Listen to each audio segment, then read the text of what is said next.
What's up guys, it's Aaronitmar, and we are back talking about more of your most popular picks for Super Smash Bros. Ultimate's Fighter Pass 2. The first video I made on this subject came entirely from Twitter, and so this one is entirely based on the YouTube comments of that video, looking at the most popular character requests that I saw in those comments, and I'm going to talk about them. As a reminder, this is my personal Fighter Pass 2, so if I don't talk about a character and you wanted to know my thoughts on it, if it's on this list, I 100% want them in Smash. But let's go ahead and jump into this video, starting off with Dante from the Devil May Cry series. So the Devil May Cry series is not necessarily one that I am super familiar with. I have watched my friend play both the first and part of the third, and I can tell from that it is a very fun game, and I can understand why so many people like it.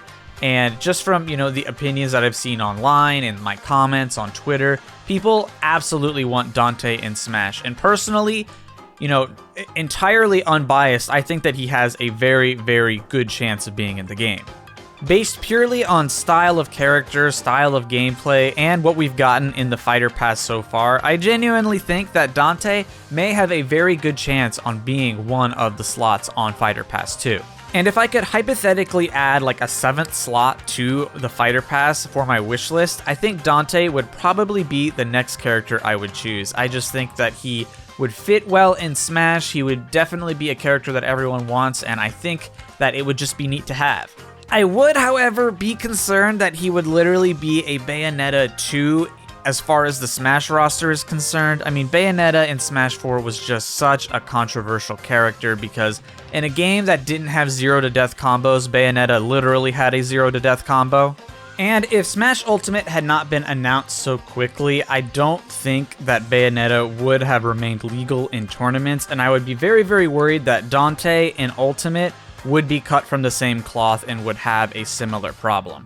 Both of their games are very much in the same style of gameplay where, you're trying to rack up as much damage as you can, rack up a really high combo, and Bayonetta was designed around that concept for her character in Super Smash Bros. And I would imagine that Dante would be very similar to that if they could somehow swing it.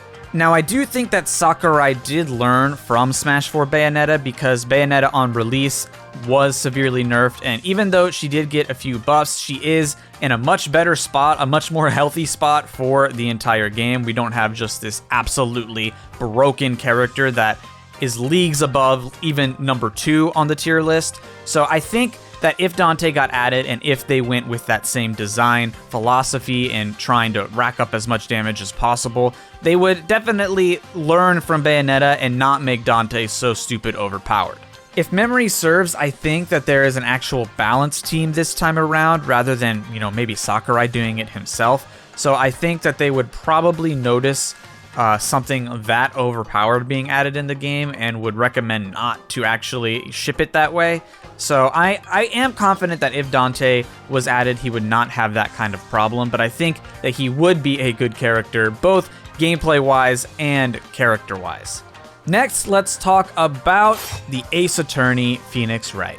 I am so incredibly torn on Phoenix Wright being in Smash, and it's not because I don't want Phoenix Wright in Smash. On the contrary, I love the Phoenix Wright games. Of all the characters that get recommended, Phoenix Wright is one of the few that I've actually played his game series, so I would love to see Phoenix Wright be in Super Smash Bros. The problem is Phoenix Wright games are very much point-and-click, like mystery-solving games, and so that doesn't entirely translate as a moveset in Smash.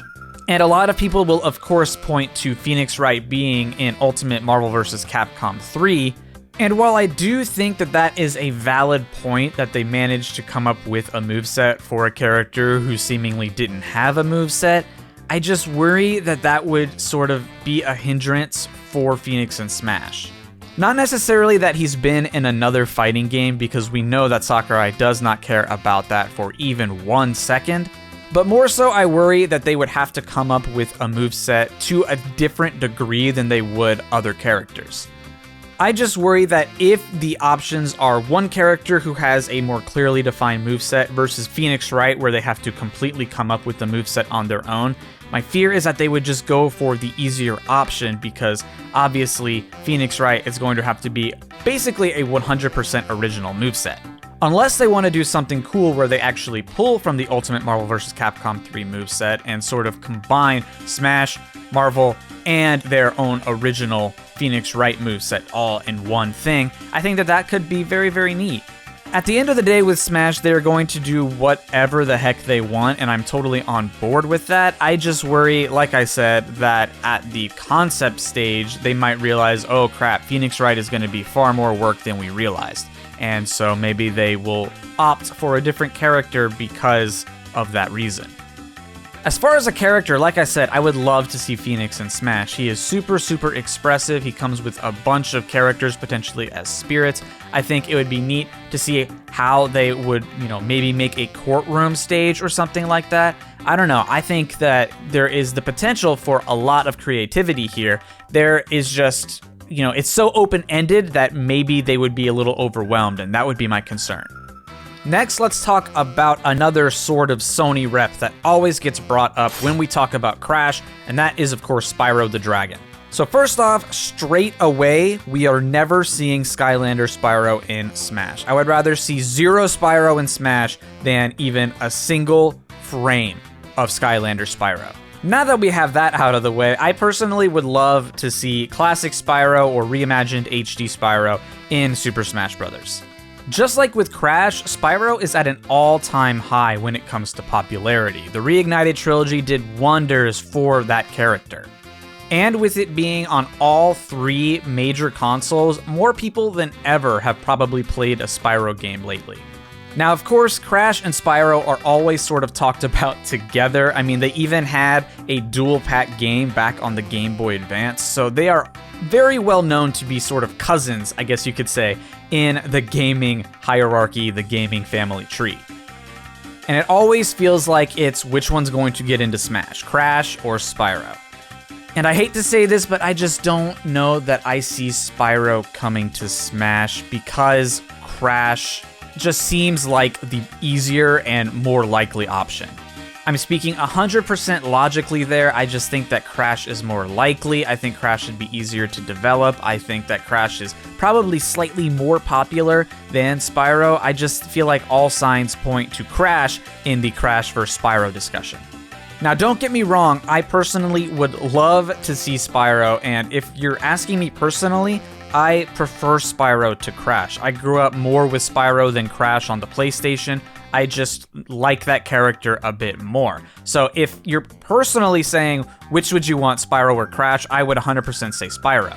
But the reason Crash ended up on my Fighter Pass 2 wish list is entirely logical. Like I said, I just think that Crash is more likely.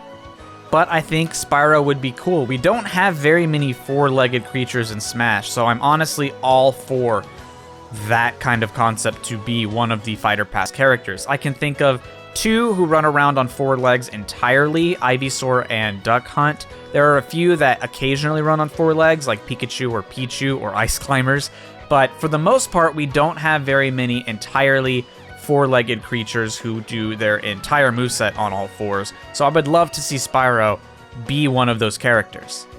I just think that humanoid characters are just easier to develop. Incineroar already has a variant of Crash's signature move, so it would be really easy to bring that over and make it faster. I just feel personally Crash is more likely in every aspect, which just really sucks for me because I would just absolutely adore Spyro in Smash. Next, let's talk about shooters, because that is a genre that is heavily underrepresented in Smash. Now, the big discussion is always about Master Chief, Doom Guy, and Heavy. And by my Fighter Pass, of course, I would personally prefer Master Chief, but I think that all 3 of them would be pretty neat. I think that honestly, you could probably replace Heavy with any character from Team Fortress 2. I just think personally, I have seen Heavy talked about the most. And I think we, as a Smash community, have finally gotten over the idea that a character with a gun can no longer be in Smash. So I think that all of these characters are probably safe. I think if the character has a gun, but is also overtly violent with that gun, which becomes, a degree further than simply having a gun, I mean, we see characters like Joker who have a gun as far as the actual gameplay is concerned. I know it's not a real gun, but it is a gun, and it's not necessarily violent. It's not like there's blood pouring out of people. So if that is, where we have to draw the line, I think a character like Master Chief or Doom Guy or Heavy would easily be allowed in Smash. Now, if they're blowing a character's head off in their final Smash, I think that's a different discussion, but I think just the existence of a gun as one of their moves doesn't necessarily mean you can't be in Smash anymore. So all three of those characters that I mentioned, Master Chief, Doom Guy, and what's the other one? Heavy, I think all of them would be very, very appropriate for Smash. I think that they would all fit really well. And what's more, based on my understanding of those characters, I think that they would all probably be heavyweight characters, which I think is really cool because we haven't had one as a DLC character since Piranha Plant, I think.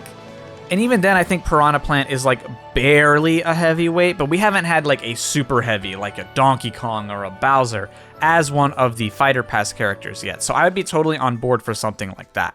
I don't have much more to say about shooters though, honestly. I mean, I feel like in quite a few videos now, I've talked about how simply having a gun doesn't necessarily take away from a character's chance of being in Smash anymore. Those rules might have applied back in 2008 when Brawl was being developed, and that's why Snake doesn't have a gun. But we're in 2020 now. I think it's probably okay for a character to have a gun. Lastly, I want to talk about assist trophies. With the release of Min Min, we know that spirits no longer mean anything about a DLC character, and so I would love to have one assist trophy character just to prove that one final stupid fan rule incorrect. That's it. I know I have Waluigi on my Fighter Pass wish list, and honestly, that's mostly a meme pick, but I do kind of actually want him. But I would be totally on board with any assist trophy character being upgraded to a fighter. I'm looking at Isaac from Golden Sun just to give the Golden Sun fans something, and he could genuinely have a cool moveset. I'm looking at Skull Kid, I'm looking at Shadow the Hedgehog. Any of these characters I would love to see upgraded to a full-on fighter. That's really all I have to say on that. I mean, it's not like I specifically want some of these characters like other people do. I just want to see the rule proven false just out of spite. I mean, truly, that's the only reason. I just want to laugh at people who were dying on the hill of a rule that has never been explicitly stated. And maybe that makes me petty, but I think it's funny. And that's pretty much everything that I wanted to talk about for this video. Now, that doesn't mean that I don't want to do another one of these videos, because there are plenty of characters that I could still talk about that I saw, some support for. It's just it wasn't as overt as some of the ones that I talked about in this video. So if you would love to hear my thoughts on another character and their potential for Smash, please let me know down in those comments below, because I am reading those and I am using those to base the topic of the next video. So let me know down there if you want to hear about Shovel Knight or someone, I don't know. But that, guys, is going to do it for this video. Thank you all so much for watching. I hope you enjoyed. If you did, please be sure to leave a like, and I will see you guys next time. Peace out, and I hope you have an awesome day.